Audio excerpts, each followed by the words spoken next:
of the many good things to make a return with the 90s fashion is definitely the oversized checkered sweatshirt. But after making the granny square and sunflower square cardigan, I vowed that I'll never be making 4700 squares ever again. So, this is my take on a lazy Susan checkered sweatshirt that wouldn't make you quit every other day and use the squares as coasters. Let's begin. First, let's talk about the materials. I used two contrasting colors for the sweatshirt, weight 2 navy blue and silver grey yarn. I used 3 spools of navy blue and 4 spools of silver because I used the silver yarn for joining all the panels and for making the collar, cuffs and waistband. I used a 4mm hook for the whole project and a 2.75mm for joining the pieces. The action plan was rather than making individual squares, I made checkered panels and then accordingly stitched them together. So let's start with a slip knot. Before going any further, look at the label of your yarn for the number of stitches and rows that would make a square. You can also find this information on the website if you are buying yarn online. I went for 2 plus 1 chain stitches and 10 rows for a 4mm hook. Now make 20 plus 1 chain stitches by doing the yarn over and pulling through the loop. The last one stitch is the turning stitch. Yarn over and do a double crochet on the third stitch from the hook.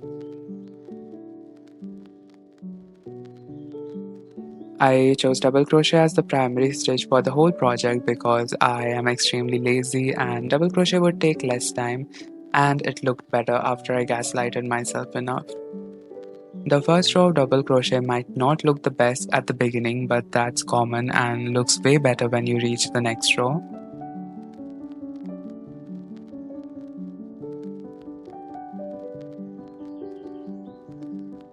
Also make sure to count the number of double crochets in each row so that you don't miss any like I did multiple times.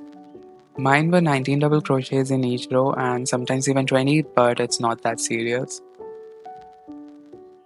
So the first row of double crochets is complete, and now for the second row I started with a single crochet and turned my project. I double crocheted into these holes that are created between two consecutive double crochets, if that's what we can call them.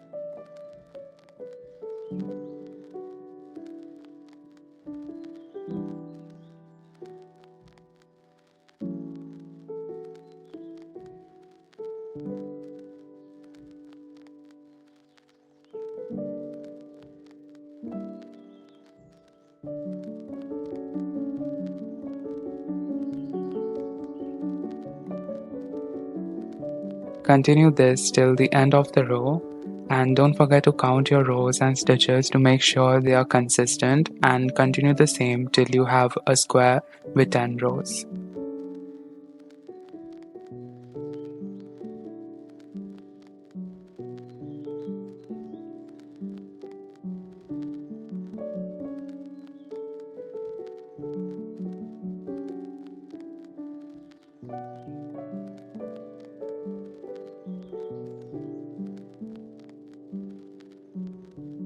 Now that I have my first square ready, it is time to bring in the next color. Make sure you finish off the last double crochet. I am adding the silver yarn as the turning loop.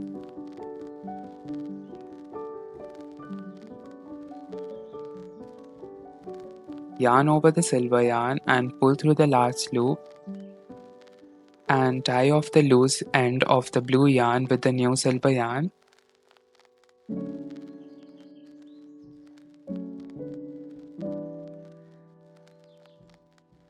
Single crochet one more time before turning your project.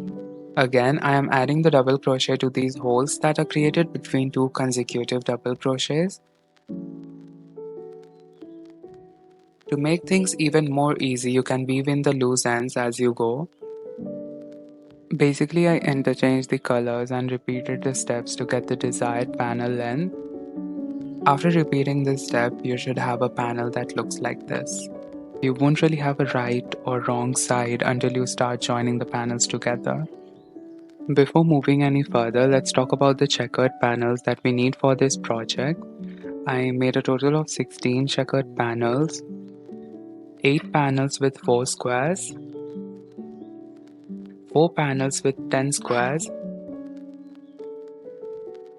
and 4 panels with 5 squares.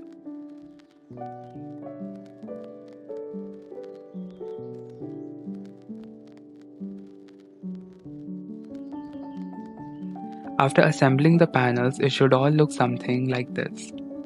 Each sleeve is made up of 4 panels and each of these panels contain 4 squares, so a total of 16 squares per sleeve. Keep that in mind for how many other sleeves you want to make. I just went with 2. Next, I took 2 of the 10 square panels and joined them along this seam. This is the shoulder part of the sweatshirt. For the front, I took 2 of the 5 square panels and joined them and then made the second shoulder panel.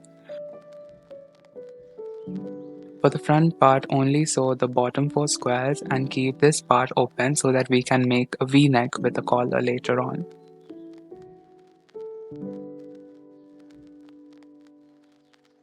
Before joining the panels together, make sure to align them so that the contrasting colors are adjacent to each other.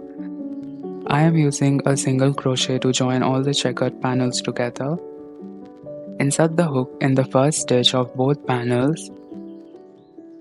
Pull the yarn through, yarn over and pull all the way through. There are 10 rows in each square and I did 2 single crochets in each row to join the squares together, so you'll need a total of 20 single crochets for each square. In this clip I used the navy blue yarn but later on changed it to silver because it looked way better. And make sure to line up the rows properly while joining them so that at any point of time you are joining 2 different colored squares together.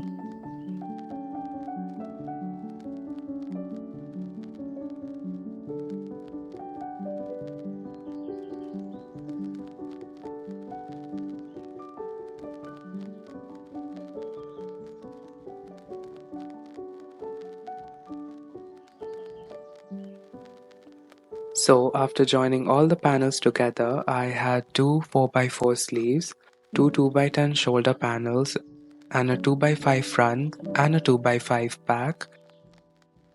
Make sure not to sew this part together. Next, I folded along this seam to create the front and the back and joined this seam with this one and repeated the same process on the other side to make the sleeves and the body. Join them together and then it should look something like this.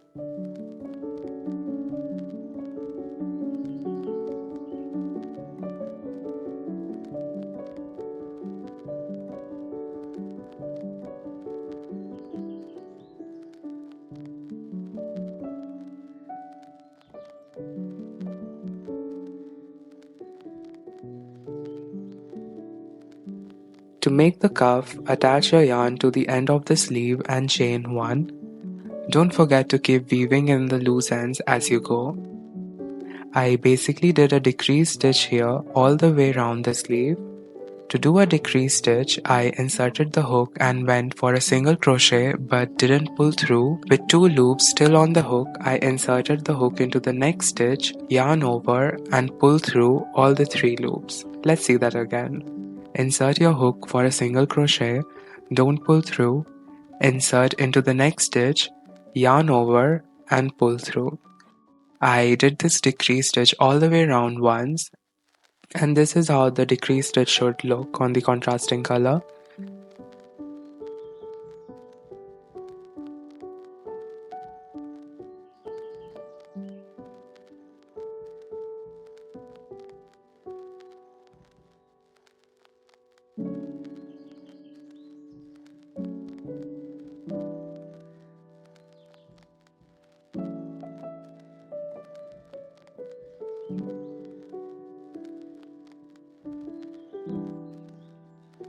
Now for the second row, chain 1.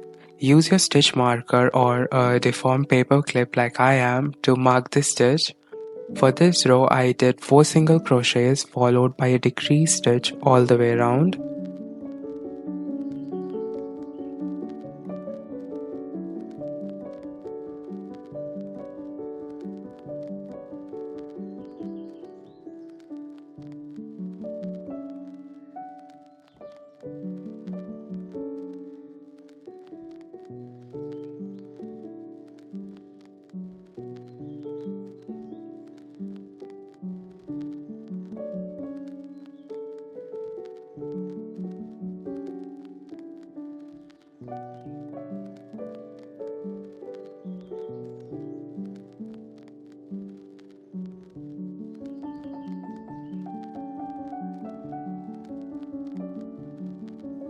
For the third row onwards, it is going to be a single crochet all the way, but there's a small thing that I did in order to make sure that the cuff had some elasticity.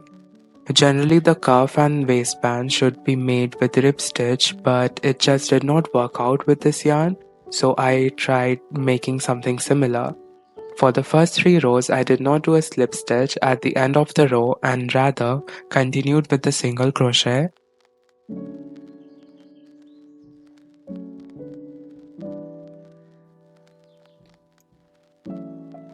When I reached the end of the row, I took out the stitch marker and continued with single crochets, but made sure to mark the first stitch of the row with the stitch marker.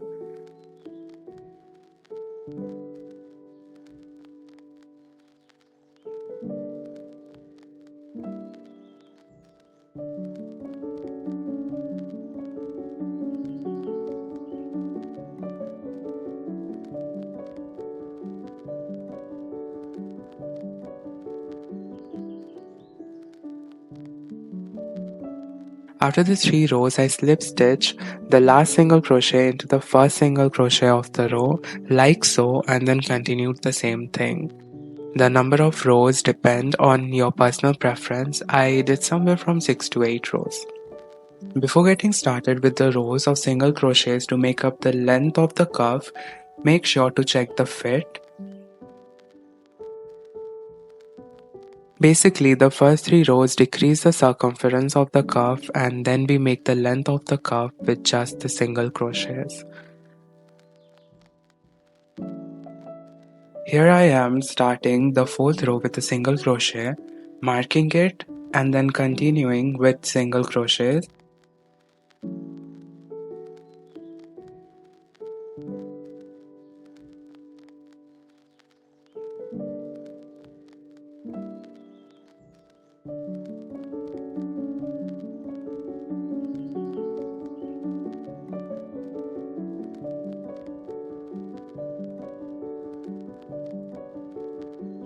Once I reached the stitch marker, I again took it out, made a slip stitch, and then moved on to the next row by doing a single crochet and marking it.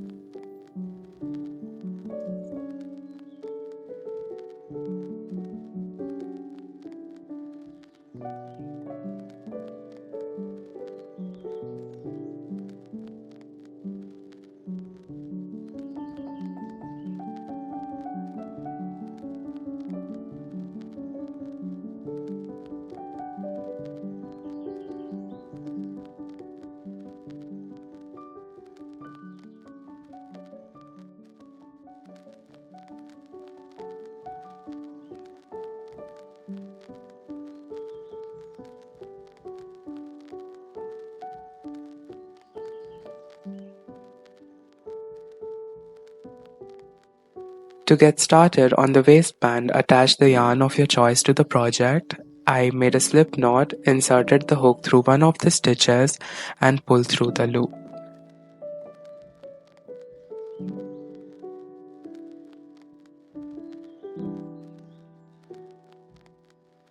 Do 2 single crochets and then continue the project with double crochets.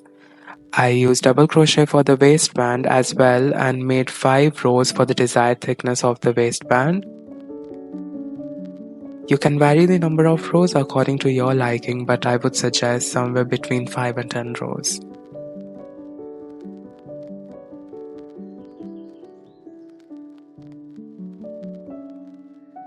This is how it turned out for me.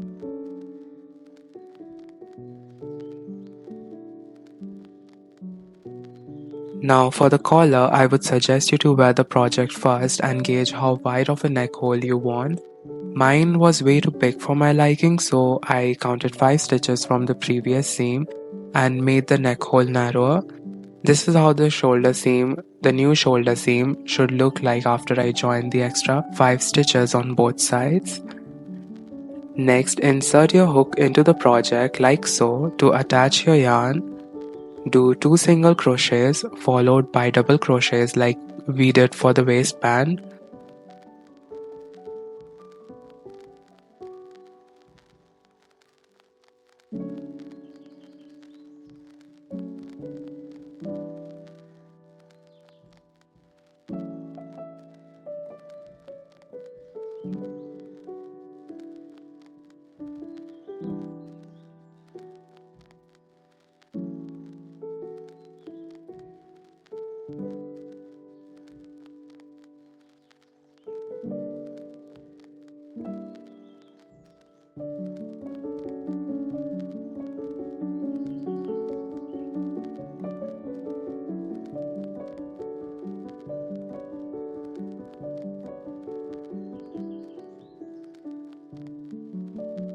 For the second row, chain 2 and turn your project and then continue with double crochets until you reach the first shoulder seam.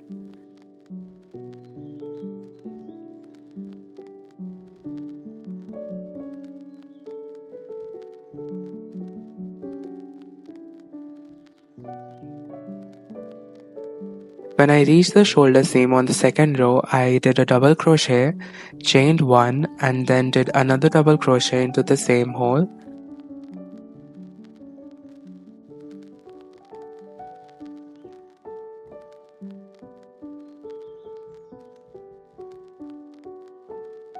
After this, continue with double crochets like before till you reach the second shoulder seam. This will help curve out the collar and elongate it rather than make it a uniform rectangle. I repeated this for each row. Only do this for the shoulder seam stitches, which means 2 times per row. The width of the collar completely depends on you, but I did 10 rows. And with this, we are done with our checkered sweatshirt. Let me know in the comments if you tried making the sweatshirt and how it went. Thank you so much for watching.